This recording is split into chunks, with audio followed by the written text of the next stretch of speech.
네, 안녕하세요. 예, 오랜만에 인터뷰인데요. 예, 잘 들리시나요? 제가 네. 차 아니어가지고 아, 잘 안 들리실까 봐 그렇군요. 걱정되긴 합니다. 예, 소리가 기차 아니십니까? 네네. 알겠습니다. 자, 우선 본인이 2달여 전에, 네, 모친 건으로 거의 유사한 질타를 받았고, 그리고 당시는 민주당에서 이제 출당 조치가 됐습니다. 당시 상황 좀 설명해 주시고, 현재는 어떻습니까?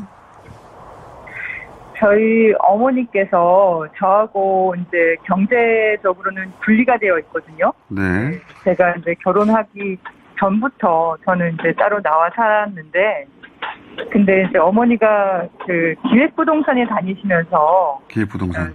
네. 네, 토지를 구매한 거를 언제 알았냐면 지난 8월 달에 이제 공직자 재산 신고를 할 때 네. 그러니까 직계 존비소 다 신고를 하잖아요. 네네. 그때 이제 신고를 하면서 어머니가 이렇게 땅이 많다는 걸 처음 알게 된 거죠. 네. 근데 그게 이제 작년 3월 달에 그 중에 땅 일부가 제3기 신도시 광명시 인근의 땅이라는 게 언론을 통해서 밝혀진 겁니다. 사실 네네. 저는 그때 그걸 받아들고 세부적으로 들여다보진 않았어요. 워낙에 그 땅을 어머니가 가지고 계시다는 자체가 너무 놀랐기 때문에. 근데 그걸로 이제 투기 의혹이 생겼고, 그래서 제가 뭐 고발도 당하고 해서 경찰 조사를 받았습니다. 네, 경찰 조사를 받았는데 핵심은 어머니가 그 땅을 구매할 때 제가 내부 정보를 이용한 건 아니냐라는 거였죠. 특수본에서는 그러면 잠깐만요. 제가 네. 시간이 많지 않아서 제가 질문을 거꾸로 먼저 드려야 되겠네. 특수본에서는 그럼 무혐의 처분을 받으셨나요? 그렇죠. 네. 무혐의 처분을 받으셨고. 내부 정보를 이용한 건 아니었고, 예. 또 더구나 어머니하고 저하고 이제 계좌 간의 거래나 현금 거래나 어떤 것들 다 지켜봤을 때도 이제 연관이 없다. 예, 그런 게 확인이 돼서 무혐의 처분을 받았는데, 다시 또 이번에 권익위에서 이제 이 땅을 거론하면서 어머니가 농지법을 위반한 거다. 왜냐하면 그 땅들 중에 농지가 있었던 거예요. 예. 근데 뭐 알겠습니다. 어머니께서는 기획부동산 통해서 사셨으니까 뭐 농지다 아니다 이런 거 자체를 생각을 못하신 것 같고 특별히 고지를 받지도 못하신 것 같습니다. 자, 근데 잠깐만요. 뭐 의원님 있으니까. 하신 네, 말씀 네. 많겠지만 네. 오늘 요지는 몇 가지가 있어서 그 요지 중심으로 여쭤보자면 네. 어머님이 지금 말씀하시기로는 기획부동산에서 속아서 땅을 샀다 이런 취지시잖아요?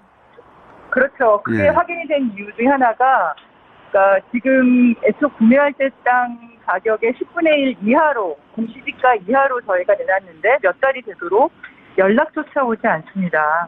그러니까 팔리지도 않는 땅 그것도 짜투리 지분을 다 구매한 거예요. 실제 땅도 아니고. 그 땅은 짜투리 지분이고 그래서 공시지가 10분의 1로 내놨는데 아직도 안 팔려요? 연락도 없죠. 원래 네. 지난번 문제가 됐을 때 이제 팔아서 사회 환원할 계획이라고 하셨는데 그 차원에서 이제 그 땅을 공시지가 10분의 1로 내놨는데 워낙 기획부동산에 속아서 산 땅이고 쪼가리 땅이라 가치가 없어 안 팔린다? 그렇죠. 그러니까 기획부동산에 사기를 당했다고 생각은 했는데 이 정도일 줄은 몰랐죠. 10분의 1, 어머니가 공시지가의 10분의 1인데도 안 팔려요? 네, 아니요. 그러니까 실제 가격. 실제 가격이 10분의 1인데 안 팔린다? 예, 그렇죠. 실제 구매 가격에. 구매 가격에 10분의 1로 내놨는데 안 팔린다 이거죠? 네네, 그렇죠. 그래서 그러면 그걸 팔아야 사회 환원할 텐데 아직 못하고 계시겠네요? 그렇죠. 네네. 어쨌든 이게 사회적으로 무리를 일으킨 거고, 그리고 어머니도 그 투자할 생각으로 사신 거니까, 그 건에 대해서 이 문제가 발생한 게 어쨌든 공직자들의 부동산 투기 문제와 연결이 되는 거기 때문에, 저 어머니께 말씀을 드렸더니 그렇게 하겠다, 이렇게 하신 거죠. 자, 그러면 모친의 농지법 위반 관련해서 이제 이런 일을 겪으셨으니까, 유니스건은 이제 부친의 농지법 위반인데, 네. 이에 대해서 할 말이 많으신 것 같더라고요? 우선은 저는 뭐, 의원직 사퇴를 하신다고 그러셔가지고, 한편으로 좀 놀랐습니다. 예. 해명을 먼저 해야 되는 게 아닌가, 적극적으로. 왜냐하면 뒤늦게 지금 밝혀지고 있는데 80 되신 어르신께서 그 서울의 동대문에 사시는 분이신데 거기에 3,000평이 넘는 농지를 구매를 하신 거잖아요. 그러니까 그 농사를 짓겠다고 구매를 하신 게 맞는 건지, 그리고 이 정보는 도대체 어디서 온 건지. 왜냐하면 윤희숙 의원님께서 그 아버님이 농지 구매하신 그 인근의 그 KDI에서 근무 중이었기 때문에, 또 KDI가 이런 산당 개발에 대한 그 예비 타당성 조사 같은 용역을 또 하고 있는 그런 공공기관이기 때문에 그런 내부 정보를 이용한 것은 아닌지, 그런 것에 대해서 해명을 하셔야 되는데, 해명을 하시기보다는 몰랐다, 저처럼 마찬가지로 몰랐다고 하시면서 그러면서 의원직 사퇴를 그냥 던지시니까 좀 같은 정치인으로서 되게 당황스러운 거죠. 황당한 거고. 그래서 제가 어제 글을 쓰게 된 거고요. 내부 정보를 네네. 이용했는지 여부는 사실 아직 확인할 수가 없는데. 그렇죠. 그런 의혹에 대해서 명명백백히 밝히는 게 먼저이지, 우리가 정치를 한다는 게, 사실 책임 있는 정치를 한다는 것은 국민들에게 이런 의혹이 있을 때, 저는 어쨌든 출당까지 당하면서, 그리고 그 경찰 특수본 조사를 좀 2번 받았거든요. 어쨌든 의혹을 해명하는 게 책임 있는 정치의 첫 번째 자세라고 생각을 합니다. 그 의원직을 던지는 것이 아니라 저는 그건 도망가는 자세라고 생각을 해요. 근데 그것이 마치 책임을 짓는 것처럼 일부 언론에서 그렇게 미화되고 하는 걸 보면서 많이 당황스러웠고요. 그리고 마지막엔 또 그렇게 말씀하셨죠. 민주당이 기쁘게 본인의 의원직 사퇴를 이제 가결시켜 달라는 식으로 이렇게 말씀을 또 하셨어요. 그러면서 이 국회의원이, 사실 일반인들은 국회의원 한 명 만나기 굉장히 어렵거든요. 여러 가지 일상생활에서 어려운 일들도 많고, 저는 어쨌든 에너지 전환을 위해서 최선을 다해서 유권자들을 대리해서 들어와서 일을 한다고 하고 있는데, 온갖 조롱과 모욕을 받아도 어쨌든 제게 주어진 일을 무소속이라도 열심히 해야겠다 이런 생각을 하고 있는데, 그분은 도대체 무엇을 위해서 정치를 하시는지, 그렇게 게임하듯이 그걸 던질 수가 있는가라는 생각이 들어서 나중에는 그랬습니다. 그래서 오늘 이렇게 말씀까지 드리게 됐습니다. 한 가지만 더 여쭤보겠습니다. 네.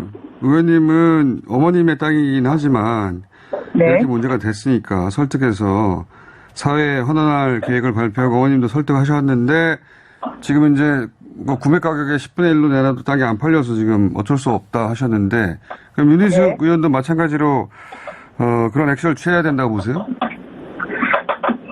어제 방송에서 확인이 된 것 중에 하나가, 부친께서 투자의 목적으로 가셔서 건물을 구매하려고 하다가 좋은 땅이 있다고 해서 구매하셨다는 거 아닙니까? 그리고 지금 주민등록법 위반 혐의도 있는 거죠. 그런 의혹도 있는 거고, 그게 정말 사실인지, 그렇다면 정말 전형적인 투기인 건데요.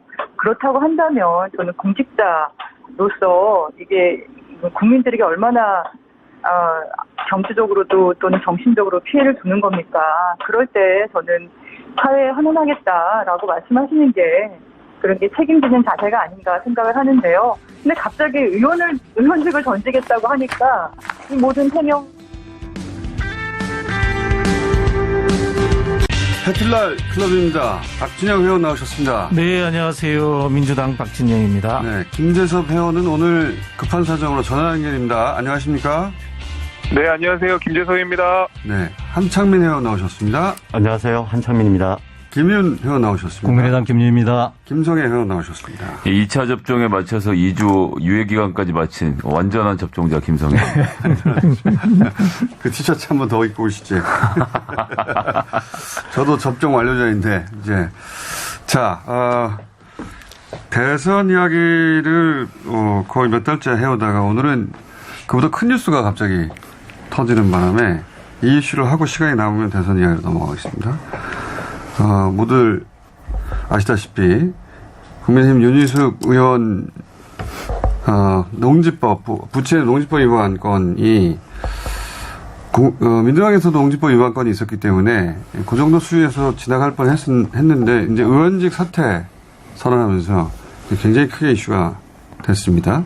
이 사안을 좀 다뤄보겠는데 그래서 그런지 김대섭 의원이 갑자기 급한 일이 전화 연결로. 그렇지 않습니까, 김대섭 의원?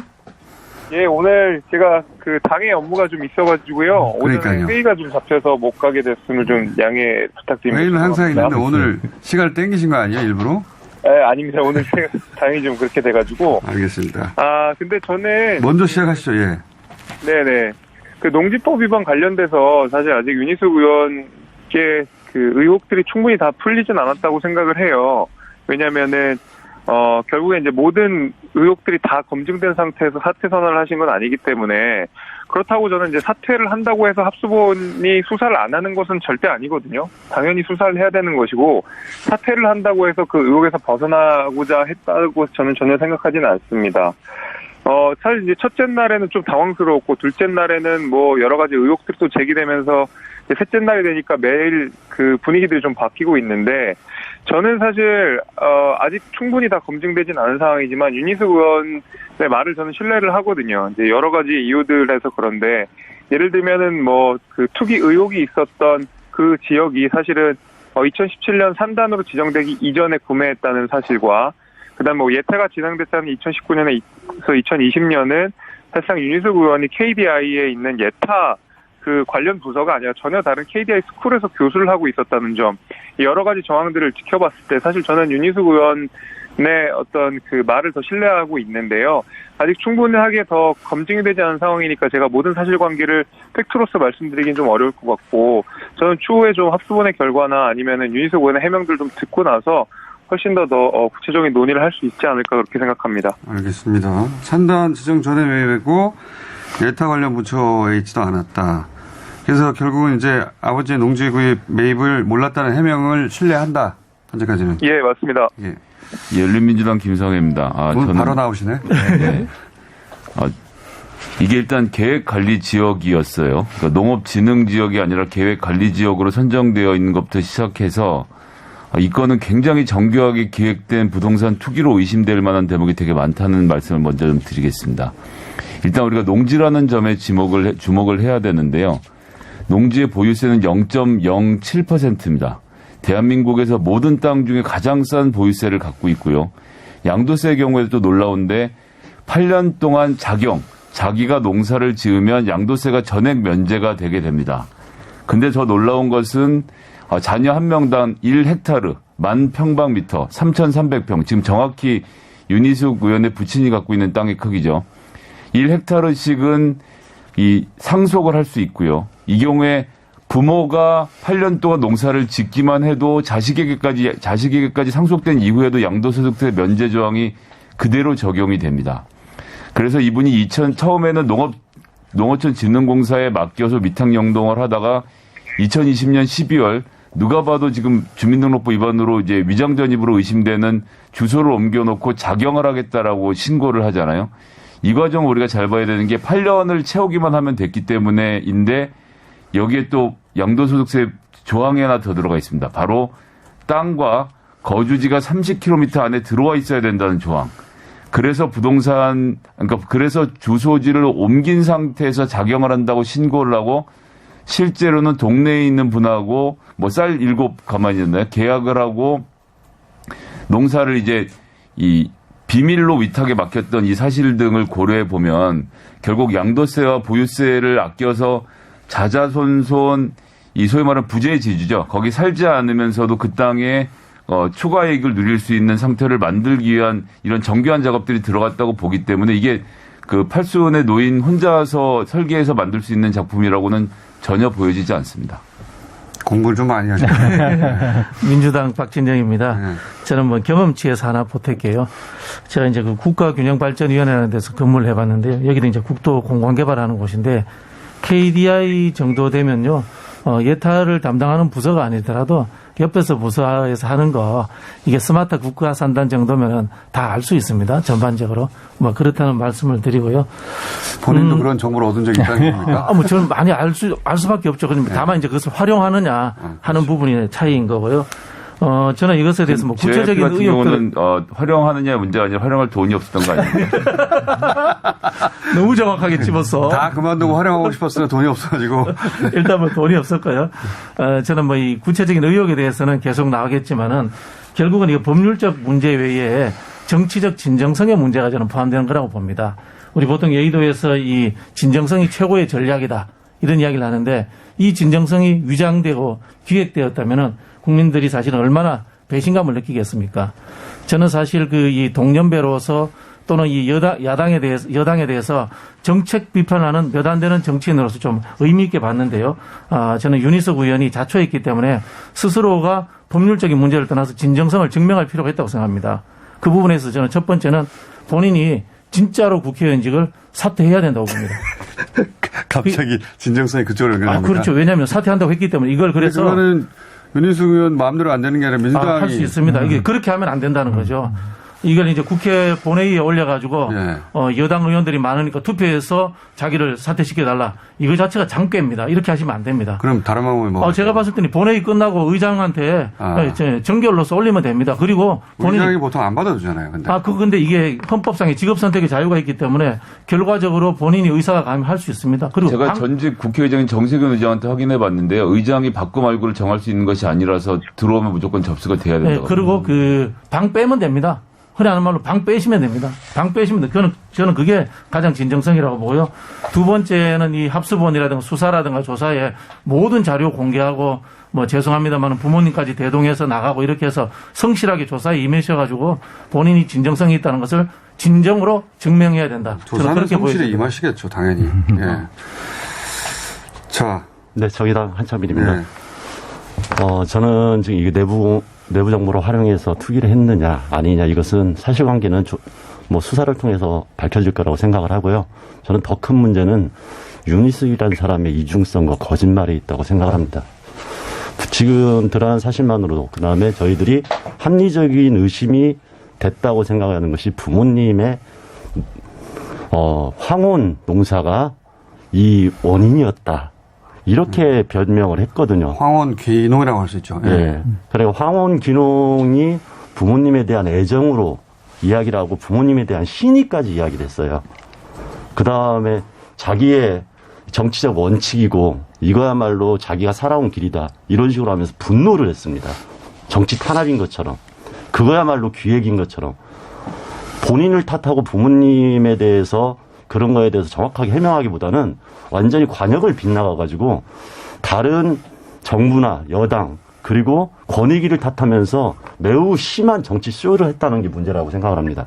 나머지 사실관계를 오히려 숨기려고 하는 처음부터 이 부분의 관점을 완전히 다르게 만들려고 하는 매우 이거야말로 기획된 연기라고 저는 생각합니다. 그것은 우리 국민들이 지금 박진영 대변인 회원님께서는 윤희숙 회원이 정책 중심으로 아주 좀 신선한 부분이 있다 했는데 저는 세입자 쇼에 했을 때부터 이런 모습이 저는 보였다고 국민들은 판단합니다. 두 채를 가지고 있으면서 자기가 엄청나게 힘든 삶을 사는 세입자 흉내를 하고 그걸로 해서 일약 스타가 됐습니다. 그런데도 불구하고 국민들의 상당 부분은 진실을 알고 있는 사람들은 비판했지만 그 이미지만 남았어요. 이제 그걸로 인해서 정치적 인생이 망가지고 오히려 그 내노란물의 아주 전형적인 모습이 될 것 같아서 처음부터 그런 모습으로서 기자회견을 하고 사퇴라는 강수로서 언론의 등을 업고 여기까지 왔다. 저는 그래서 내부 정보를 활용했느냐 아니면 자기가 그걸 가지고 했느냐 이것은 차후의 문제고 가장 깨끗한 정치인인 것처럼 행세했던 사람의 가장 그 깊은 내면의 모습을 보고 판단을 해야 된다. 저는 이렇게 생각을 합니다. 김윤 의원님. 네, 국민의당 김유입니다. 저는 윤희숙 의원 이 사건을 계기로 해가지고 제가 주목해서 보는 부분은 정치권이 어떻게 반응하는가. 저는 그 반응하는 게 사실은 정체성과 본질을 규정한다. 그럼 여의도 정치권하고 일반 국민하고 확연히 갈라졌어요. 제가 보기에는. 여의도 정치권은 너나 할 것 없이 이건 쇼다. 이게 좀 기본인 것 같습니다. 근데 제가 이렇게 국민의 눈으로 바라볼 때는 결국은 쇼라고 이렇게 규정짓는 그 여의도 정치권의 자기 모습을 투사한 게 아닌가, 윤희숙 의원한테 이런 의구심이 굉장히 좀 높아지고 있는 거죠. 그래서 특히 더불어민주당에서는 대체로 뭐 개인적인 차이는 있지만은 사퇴 쇼하지 말고 수사받아라 이렇게 이제 얘기하는데 저는 뭐 당연한 말이고요. 이것이 양자택일의 문제가 돼서는 안 된다. 수사는 뭐 윤희숙 의원 본인도 이렇게 정당하게 제대로 받겠다고 그랬어요. 그래서 수사 관련해 가지고는 저는 조국 사건을 계기로 해가지고 상당히 높은 국민 기준이 생겼다. 이게 조국 기준이 예외적이고 탈탈 털리는 별도의 것이 아니고 최소한 그 기준이 윤희숙 사건에도 정확하게 저는 적용이 돼야 된다. 그래서 철저하게 정확하게 수사를 받아라. 근데 동시에 양자택일 문제가 아니고 사퇴권과 관련해서도 그 박진영 의원 잘 아시지만은 국회의원 개개인은 독립적인 헌법기관입니다. 본회의에서 국회의원들이 판단을 하시라. 윤희숙 의원이 사퇴하겠다고 했으니까 미루지 말고 핑계대지 말고 정확하게 본회의에서 사퇴권을 처리해라. 저는 그래서 사퇴권도 처리하고 수사로 제대로 받는 게 국민들의 눈높이에 맞다. 그럼 많은 국민들은 물론 이제 개인적인 의혹은 이제 수사를 받아야 됩니다. 여기에 대해서 왈가왈부하기에는 조금 이른 감이 있고 그래도 많은 국민들은 그런 의혹이 있음에도 불구하고 대단히 통쾌하다 하는 생각을 분명히 많이 갖고 있습니다. 통쾌하다는 건 어떤? 왜 그러냐면은 어떤 지금까지 여의도 정치권에서도 이런 문제가 제기됐을 때 자기가 책임지겠다. 아무리 쇼라도 그 쇼라도 한 사람이 없었단 말이에요. 전부 핑계대고 남 탓하고 이게 만성화돼 있단 말이에요. 내로남불이. 여기에 대해서 그래도 자기가 사퇴까지를 쉬운 거 아니잖아요. 그 이렇게 하겠다라고 하는 부분에 대해서 많은 국민들이 일단은 박수를 보낸 거고 그래서 저는 종합하자면은 요건을 계기로 해가지고 전반적으로 지금 언론개혁도 문제가 돼 있지만은 더 중요한 것은 지금 정치권이 전반적으로 혁명적으로 개혁돼야 된다. 특히 여의도 정치권에 뭐 일당 이당 할 것 없이 이 기득권 내로남불 이것은 전혀 지금 변함이 없는 거거든요. 특히 부동산 이슈와 관련해 가지고는 다 혹시 불똥이 내한테 튀지 않을까 다 전전긍긍하면서 사실은 윤희숙 의원한테 전부 그걸 뒤집어 씌우려고 하는 음모도 저는 동시에 작동하고 있다고 보여집니다. 그래서 제가 그때는 철저하게 지금 이제 권익위 차원에서는 수사를 할 수 없는 거 아닙니까? 빨리 합동수사본부를 가동해가지고 우리 그 얘기 지난번에 LH공사 사건 났을 때 다 이렇게 동의된 부분 있잖아. 전수조사 빨리 해라. 확실하게. 그래서 철저하게. KDI 전수조사를 하라는 건가요? 아니 국회의원, 뭐 청와대, 뭐 문 대통령, 우리 다 지금 그동안에 걸렸던 부분들 있잖아요. 이거 전부 다 문 대통령 같은 경우도 지금 농지법 혐의를 지금도 많은 국민들은 지금 그 의아해하고 있는 거 이런 것들을 피하지 말고 이번 기회에 다 조국 기준으로 다 이렇게 탈탈 털어서 투명하게 그래서 이걸 계기로 하겠습니다. 정치권이 정화되는 하나의 계기가 됐으면 좋겠다. 이렇게 많은 국민들의 생각입니다. 알겠습니다. 네, 정의 한참입니다. 한마디만 보태겠습니다. 예. 김재석입니다. 사실 이번 그 권익위 조사가 시행된 배경을 제가 뭐 말씀드리지 않을 수가 없을 것 같은데요. 그 결국 이제 LH 투기 의혹 때문에 투기 사건 때문에 전 국민이 공분을 샀고 거기에 대해서 민주당 송영길 대표가 그 내로남불이라는 그 오명을 벗기 위해서 먼저 민주당이 나서서 권익위 조사를 받은 것이고요. 거기에 대해서 권익위 조사가 이미 한참 전에 민주당에서는 끝났던 것이고 거기에 대해서 민주당은 비례대표를 제외하고 나머지 그 어떤 부분들도 사실 책임을 지지 않고 뭐 탈당이나 어떤 조치도 하지 않았었거든요. 그 이후에 어쨌든 국민의힘에서도 그 똑같은 기준으로서 그 조사 결과 발표됐고 그래도 국민의힘은 누군가는 책임을 지고 사퇴를 하겠다는 것이거든요. 거기다가 수사를 피하겠다는 것도 아니고 의혹도 밝혀내겠다고 하고 있는 상황이기 때문에 결국에는 사실 민주당에서도 이에 대해서 반응을 분명히 해야 될 것 같고 지금 수세에 몰린 건 저는 오히려 민주당이라고 생각하고요. 어떤 방식으로든 윤희숙 의원을 좀 흠집을 내야지 사실 민주당 입장에서도 뭔가 명분이 생기기 때문에 저는 계속 이렇게 흠집 내기로 이러한 어떤 비슷한 논조를 유지하고 있다고 생각이 되고요. 저도 윤희숙 의원의 의혹을 두둔하거나 하고 싶은 마음도 없고 그래서도 안 된다고 생각합니다. 다만 민주당은 이에 준하는 어떤 모습도 보이지 않았다는 면에서 저는 비판을 하진 않을 수 없을 것 같아요. 자, 네, 정의한sam입니다. 저는 김재섭 회원하고 김윤 회원 이 관련해서는 좀 하나 짚고 싶어요. 지금 두둔하지 않는 게 아니라요. 굉장히 강하게 두둔하고 있는 겁니다. 윤희숙 의원 제가 다 밝히겠다고 하는데 어떻게 그거 두둔한다고 말씀하십니까? 윤희숙 의원 관련해서는 한번 말씀드릴게요. 했잖아요. 뭐 말을 신뢰한다고 하고 두둔한다고 하고 민주당보다도 국민의힘에서 훨씬 더 국민들한테 타당한 모습으로 한다고 하는데 면죄부를 준 거예요, 사실은. 면죄부를 주고 당대표가 와가지고 눈물로서 함께 이걸 공감한다고 하면서 이 분노에 사람들한테 이 굉장히 감동적인 스토리로 만들려고 각색까지 했어요. 아니, 수사를, 특수본의 수사를 받고 거기에 대해서 하면 되지. 아무 문제 없다, 소명됐다. 오히려 이것은 윤희숙이라는 사람에 대한 국민들의 기대, 문정부에 대한 부동산 투기에 대한 저격수, 이 사람이 문제가 있으면 큰일 날 것 같다고 해가지고 사실은 다른 식으로 방향을 몰기 위한 것이 아니냐, 이렇게 합리적 의심이 가는 대목입니다. 그런데 이것이 오히려 국민들한테 더 떳떳하게 했다? 이것은 동의하기 힘들죠.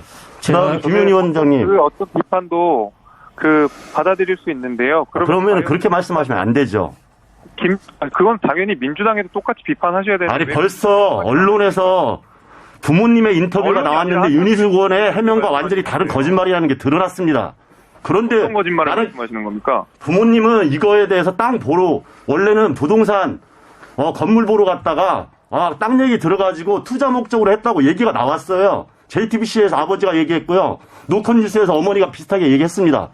그거 확인하고 이런 두둔을 하세요. 너무 심한 거 아닙니까? 비판 다 수용하는데요. 그 비판이 왜 민주당한테는 안 향하지? 아니, 지금은 윤희숙 문제를 얘기하고 있는 거예요. 민주당에 대해서는 지난번에도 많은 국민들이 비판했습니다. 자, 제가 민주당 소속인 제가 박진영이 말씀을 드리겠습니다. 민주당도 그 당시에 충분히 비판받을 만큼 받아야 되고 지금도 저는 떳떳한 부분이 없을 수 있다고 생각합니다. 그러나 지금 자초지정을 보시면요. 첫 번째 부동산 의혹이 있는 것은 윤희숙 의원이고요. 사퇴하겠다고 하는 정치적인 액션을 한 것도 윤희숙 의원입니다. 그런 부분에 있어서 윤희숙 의원이 먼저 책임을 져야 되는 상황을 스스로 만든 겁니다. 그런데 여기에 대해서 국민의힘 지도부가 사퇴를 만류하고 권익위를 공격하고 그리고 또 여기에 대해서 과거에 지나간 일이긴 하지만 물론 현재 진행형입니다만은 여당을 끌어넣는 거 이게 흔히 하는 표현으로 전형적인 물타기예요. 이렇게 하시면은 여야가 공이 국민으로부터 지탄받는 정치 혐오만 일어나요. 스스로 잘못한 것은 반성하고 거기에 대해서 사과하고 일단은 넘어가야 됩니다. 그리고 공정하게 조사를 받으면 되는 거 아니겠습니까? 그런 절차를 해주셔야 되는데 이걸 모든 것이 다 여당이라든가 이런 쪽에 정치 기획이다, 공작이다 이렇게 몰아붙이면 안 된다는 거예요. 제 말은. 자, 제가 하나 박진영 대변인한테 물어볼게요. 그러면은 아까 굳이 본회의에서 표결 안 하고도 사퇴가 가능하다고 했는데 그건 제가 볼 때는 뭐 전공법은 아닌 것 같고 어쨌든 의원 과반수 출석해서 과반수가 찬성을 하면은 사퇴가 처리되는 건데 더불어민주당은 그 본회의에서 그 표결을 할 겁니까 안 할 겁니까? 아니 그게 말도 안 된다는 이야기입니다. 네. 자기가 사퇴하겠다고 해놓고는 왜 그 사퇴하는 의사 결정을 아니 그래도 타인에게 그게 기본적으로 맡깁니까? 그게 절차가 그렇게 돼 있잖아요. 그게 정정하겠다는 소리지 않습니까? 정정하겠다는 소리고요.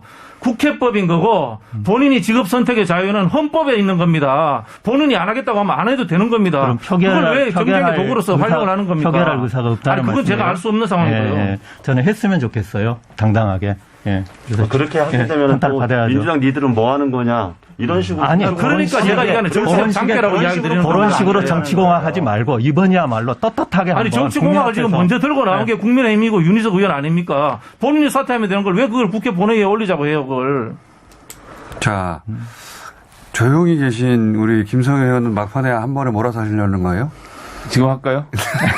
그러면 KDI 전수조사하자, LH 전수조사하자, 뭐 이런 얘기들 많이 나오는데. 발언 시간상 사실은 그 최후의 최소 발언은 오늘은 김성애 대변인이기 때문에 항상 그렇죠. 마지막 쓰세요, 시간. 네. 그렇고요. 그래서 이제 KDH KDI, LH를 다 전수조사하자. 이번엔 또 누굴 전수조사하자. 막 우르르 몰려다니고 있지 않습니까? 이렇게 문제가 해결이 안 됩니다. 근데 이것의 근본적인 문제는 농지가 돈을 벌어준다는 사실에 있어요. 근데 우리나라 지금 전체 농지의 50%가 부재지주. 즉 농사 안 짓는 사람들이 갖고 있습니다. 아까 전에 설명드렸던 그런 이유들 때문에. 그래서 이 부재지주들을 없애는 일을 지금 해야 돼요. 이게 해방전국의 자영농들한테 전부 다 농토를 나눠줬던 것이 다시 다 지금 전부 다 고위직한테 넘어가고 지금 우리나라 고위공직자의 38%가 농지를 소유하고 있을 정도로 엉망진창이 된 게 지금 농지법이거든요. 경자유전의 법칙은 없어졌고 해서 뭐 김영건 의원님이 이미 지난 20대 국회 때 발의를 하셨습니다만 농사를 안 지면 2년 안에 팔고 이농을 했을 경우는 4년 안에 팔고 아니면 이 농지 은행에 맡기는 경우에만 예외를 인정해야 절반 가까이 묶여있는 이 땅들이 이 창업을 할 수 있는 젊은 사람들에게 농토가 돌아간다는 것이 마무리해 주셔야 됩니다. 예, 시간 관계상 이제. 말씀을 꼭 드리고 싶었습니다. 갑자기 사실은 한마디가 더 있는데요. 예. 그래서 지금 현재 필요한 것은 부재지주에 대한 전수조사이고 이 전수조사를 시키려면 제가 지난번에도 말씀드렸던 부동산 전자증권제, 부동산을 전부 다 데이터베이스로 만들고 증권화를 해서 실물 경제를 살펴보듯 전체 부동산의 흐름을 살펴보고 알겠습니다. 부재주주가 어디 있는지 알아보는 시스템의 업그레이드가 필요한데 제가 해가 안 떠서 못하고 있네요. 자, 3년 후에 직접 하시고. 자, 오늘은 여기까지 하겠습니다. 근데, 저희가 조만간에 긴 시간을 잡고 한번 5분 모시고. 정말 부탁드립니다. 예. 부탁드리겠습니다. 예. 정말 할 말 많습니다. 예, 왜냐면. 하려고 하면 끝나버려요. 예, 짧게 끝나서 한번 저희가 예. 길게. 예. 3, 4부 터가지고 한번 해볼게요. 좋습니다. 아니 위원장님이 너무 길게 하셔서 제가 할 말 못하잖아요 지금. 아니야. 오늘 여기까지 하겠습니다. 너무 이제. 시간을 안 줘. 네, 돌아가 주세요. 수고하셨습니다. 자, 5분이었습니다. 감사합니다. 감사합니다. 감사합니다.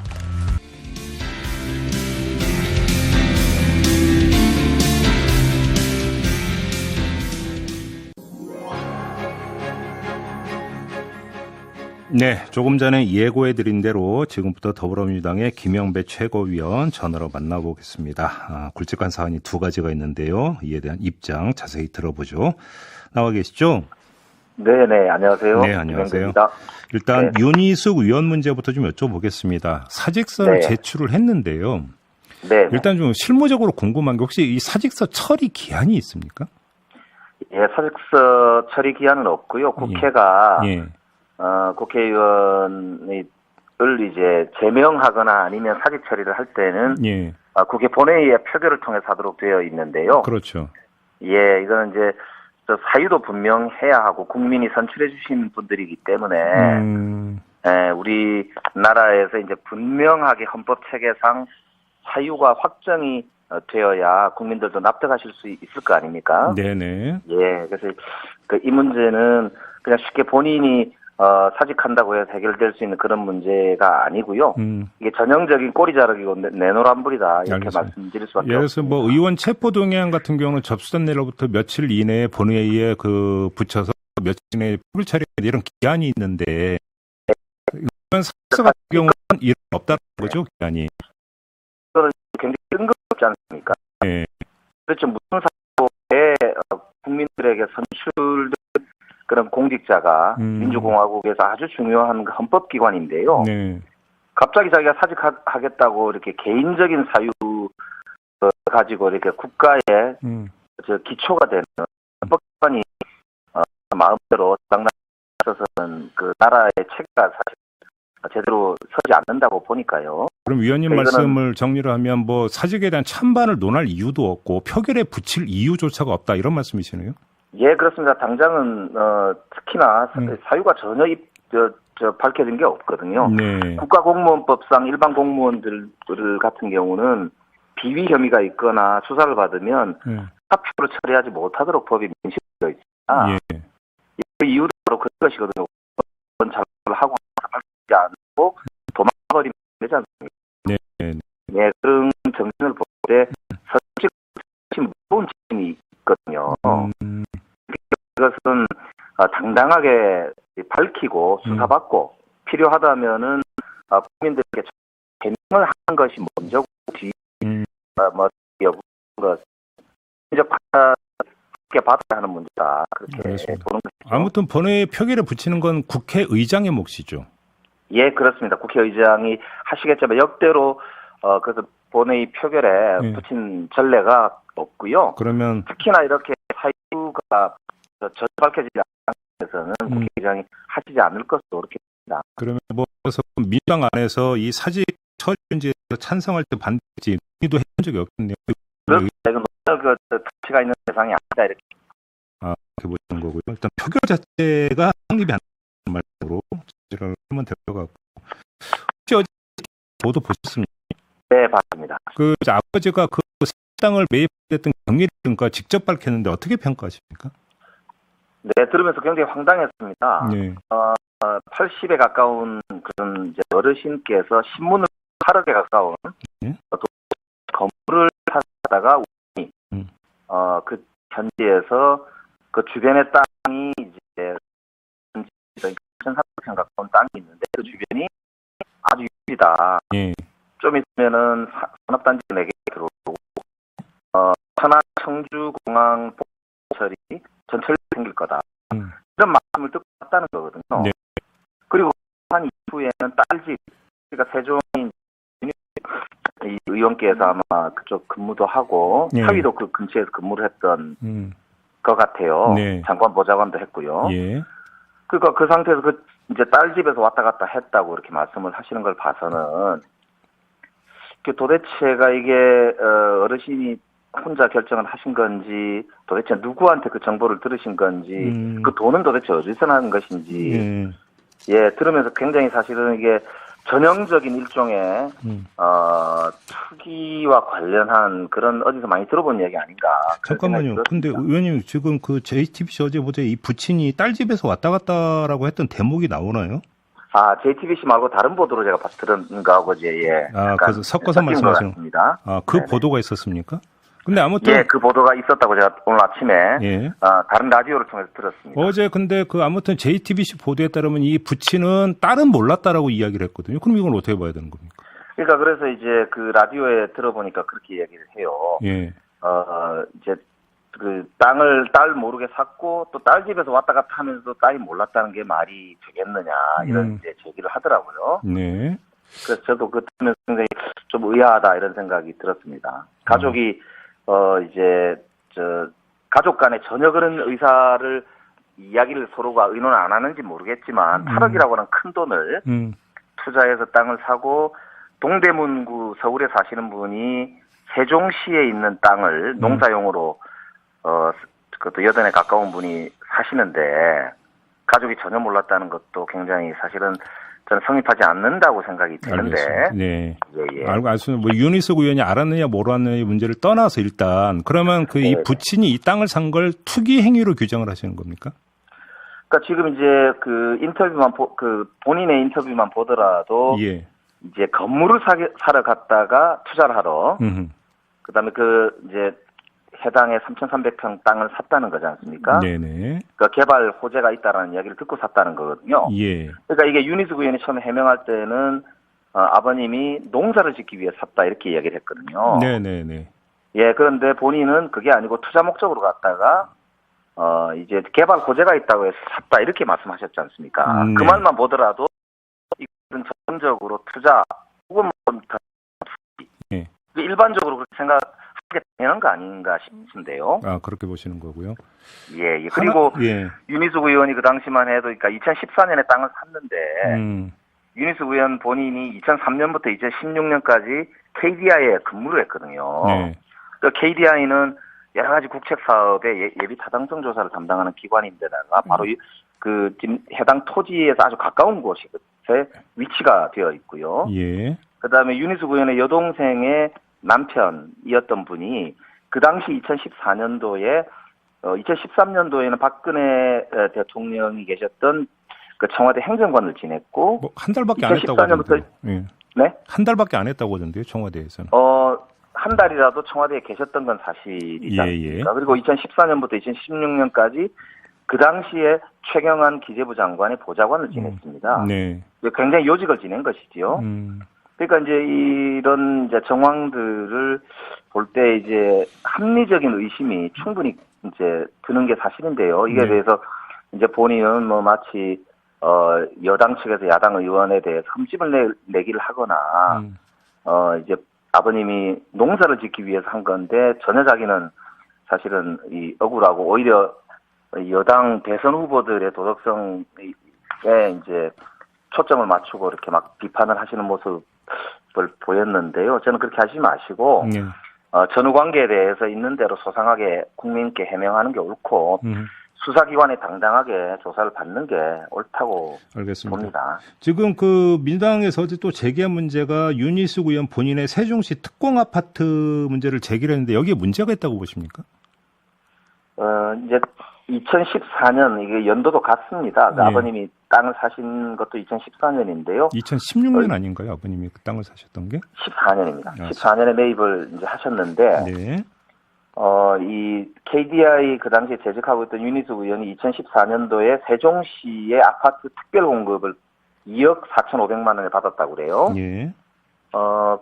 그래서 이제 2주택자 신분이었는데, 네. 지난번에 아시다시피 이제 나는 임차인입니다. 이런 말씀을 하시면서, 유명세도 타셨는데요. 그리고 이제 나중에 이게 이제 2주택자라는 게 알려지니까 이걸 매각을 하셔가지고, 2억 3,500만 원 정도의 차익을 실현했다고 지금 어제 그렇게 민주당 의원께서 말씀을 하신 거거든요. 예. 근데 일단, 그러니까 아버님이 땅을 매입한 건 2016년이 맞고요, 의원님. 요건 일단. 예, 제가 착각을 했군요. 예, 바로 잡고요. 예, 죄송합니다. 제가 이 질문을 드렸던 취지가 지금 국민권익위원회에서 조사를 해서 국민의힘한테 이제 넘긴 그 내용에는 특공 네네. 아파트 부분은 일단은 없는 것 같습니다. 왜냐하면 국민의힘에서 밝힌 내용에 따르면 부친의 땅 매입 이 부분만을 언급을 했기 때문에 네네. 그렇다면 국민권익위원회에서 조사해서 판단을 내린 기준에 따르면 문제가 없는 것으로 간주가 돼야 되는 건지 한번 그걸 여쭤보고 싶어서 질문드렸던 거거든요. 그러니까 이게 이제 국민권익위원회 입장에서는 현행 법상 이것이 위반 소지가 있느냐를 따졌을 것 같은데요. 네네네. 현행 법상은 문제가 없더라도 투자와 투기를 이렇게 약간 경계선상에 애매한 경우에 공직자의 경우에는 국민 감정, 국민 정서 또 혹은 우리나라의 현실이 있는 것이라서 그 문제에 대해서는 저희들이 좀 제기를 하는 건데 이제 윤희숙 의원의 경우에는 이제 민주당에 소속되었던 양이원영 의원의 경우에 대해서도 투기 규제다 이런 말씀을 하시거나 아니면 굉장히 이제 센 공격을 여러 번 하셨기 때문에 아마 국민적으로 볼 때 조금 더 좀 정확한 그런 이제 잣대로 엄정한 잣대로 평가돼야 되지 않느냐 이런 국민 정서가 있지 않은가 뭐 그런 알겠습니다. 차원인 것 같습니다. 아무튼 좀 돌아가면 국민의힘 지도부 최고위원회에서는 윤희숙 의원은 문제가 없다라는 결론을 내리지 않았습니까? 그래서 탈당 권유 대상에서도 배제를 했었는데 그러면 당 그러니까 지도부에 이런 조치가 문제가 있다고 보시는 겁니까? 그렇죠. 이게 전형적인 이중잣대지 않습니까? 예. 사실 이 이제 문제가 불거지게 된 게 LH 사태가 일어나면서 국민적 감정이 악화되고 그리고 이 서울시장, 부산시장 선거에서 아주 핵심 쟁점으로 떠올랐던 것이고요. 네. 그래서 국민의힘이 이제 지난번 보궐선거에서 대승을 하게 된 가장 큰 이유도 LH 사태를 네. 꼽지 않습니까? 그래서 예. 부동산 정책과 관련해서 문재인 정부에 대한 상당한 비판을 했었고 이준석 대표가 전당대회를 통해서 등장하는 과정 자체도 그런 배경을 가지면서 기대를 모았던 것이라고 저는 보거든요. 예. 그런 면에서 보면 이런 전형적인 내노란불이라든지 꼬리 자르기식의 이런 이중잣대는 정말로 국민들께 실망을 드릴 수밖에 없는 정치 형태다 이렇게 보이거든요. 알겠습니다. 그리고 이준석 대표 자체도 이제 틈만 나면은 부동산 관련해서는 민주당보다 훨씬 더 센 조치를 하겠다고 공언을 여러 차례 하신 바가 있습니다. 그런데 예. 갑자기 이렇게 셀프 사면을 시키고 이유도 공개하지 않고 남의 탓을 막 하니까 알겠습니다. 저도 굉장히 사실은 좀 약간 이거 저 왜 이런가 이런 이제 실망감이 많이 드는 것이죠. 알겠습니다. 아마 이 질문 나올 거라고 예상을 하셨을 것 같은데 뭐 국민의힘은 국민의힘이고 민주당은 어떻게 하실 겁니까? 지금 탈당 권유했다가 지금 처리 안 된 문제 어떻게 푸실 거예요? 예, 저희들도 사실은 그 당시에 이제 두 분의 비례대표분은 이제 제명 조치를 했었고요. 나머지 네. 분들에 대해서도 탈당 권유를 했었는데 5분은 탈당계를 제출하셨고. 근데 그거 왜 나머지 처리 안 분들은 했어요? 그때 이제 한꺼번에 처리하자고 하면서 시기를 이제 놓치게 된 셈이었는데요. 예.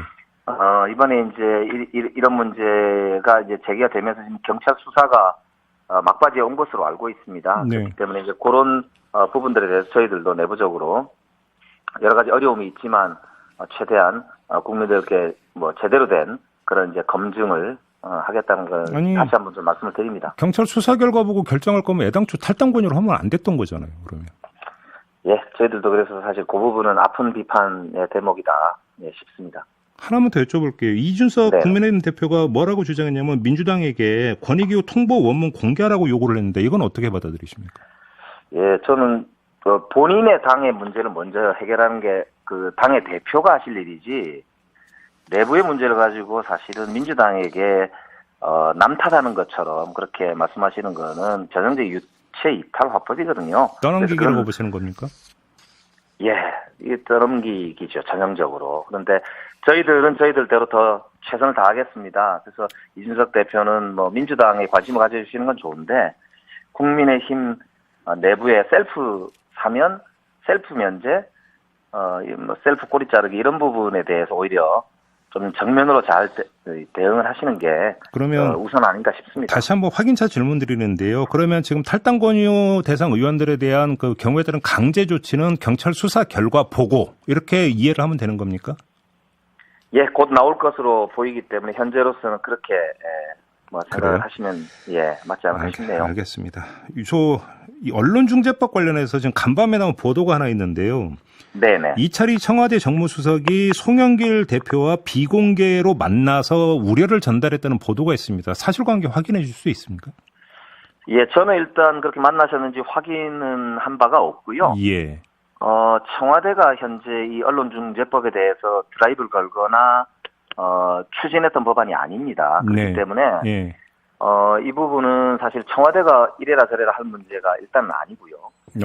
그런데 이제 어제 아마 이철희 정무수석이 청년 정책 그 발표를 위해서 당정청 회의가 있어서 아마 어제 국회에 오신 것으로 알고 있는데 예. 그때 혹시 뭐 만나신 장면이 있는지는 뭐 그거는 저도 확인을 해봐야 될 것 같습니다. 그러면 청와대가 좀 신중해야 된다는 입장을 표명을 했거나 더 나아가서 우려를 표명을 했더라도 그것은 좀 주된 고려 사항이 아니다 이 말씀이십니까? 그렇습니다. 이건 민주당 내에서 저희들이 이제 개혁 과제로 그동안 추진해오던 일이고 실제 저희들이 주도해서 하고 있는 일이기 때문에요. 예. 이건 대통령이나 청와대가 뭐 이렇게 결정하시거나 주문하시거나 그럴 사안이 아니다라는 말씀을 좀 분명히 드립니다. 그러면 그 8월 30일 다음 주 월요일에 정말로 그 예고한 대로 그냥 본회의에서 처리할 계획이십니까? 예, 현재까지는 당론이 그렇게 정리가 되어 있고요. 어저께 의원 워크숍에서 여러분들이 좀 그것과 관련해서 좀 더 수기가 필요하다는 문제제기가 있었습니다. 그래서 오늘 당의 미디어 특위와 법사위 문체위 연석회의가 예정되어 있는데요. 좀 이따 열릴 최고위원회에서 한번 점검을 해보고 그 연석회의를 거쳐서 주말 사이에 좀 필요한 논의가 있는지를 한번 점검해 볼 생각입니다. 그러면 예를 들어서 30일 그 본회의 처리 방침이 경우에 따라서는 좀 재조정될 여지도 아직은 좀 남아있다는 말씀으로도 들리는데 그렇게 이해도 되는 겁니까? 주말 사이에 아마 그런 이제 그걸 놓고 저희들이 고민을 하게 될 것 같고요. 예. 이게 이제 본회의가 어차피 소집이 되어 있는데 절차상으로 볼 때 필리버스터가 진행이 되게 되면은 그것은 이제 필리버스터가 끝나고 나서 새로운 회기, 그러니까 정기국회 9월달에 소집이 되면 첫 번째 안건으로 자동 사정 때문에 그것을 처리되는 트랙으로 가는 것이고요. 아니고 이제 전원위원회가 소집될 경우에 그것은 이제 안건에서 등록에서 빠지기 때문에 전원위원회 트랙 때문에 조금 이제 저희들이 수기할 수 있는 트랙이긴 합니다. 그래서 저희들이 이제 좀 더 당의 의견을 좀 더 단체나 기관과 좀 더 논의를 주말 사이에 한번 해보면서 마지막으로 주말에 좀 결정을 해야 되지 않을까 싶네요. 알겠습니다. 자, 마무리하기 전에 우리 애청자 여러분께 유튜브 송출이 좀 중간에 고르지 못했다라는 점 양해 구하면서 오늘 인터뷰 마무리하겠습니다. 고맙습니다, 위원님. 네, 고맙습니다. 네, 지금까지 더불어민주당 김영배 최고위원이었습니다.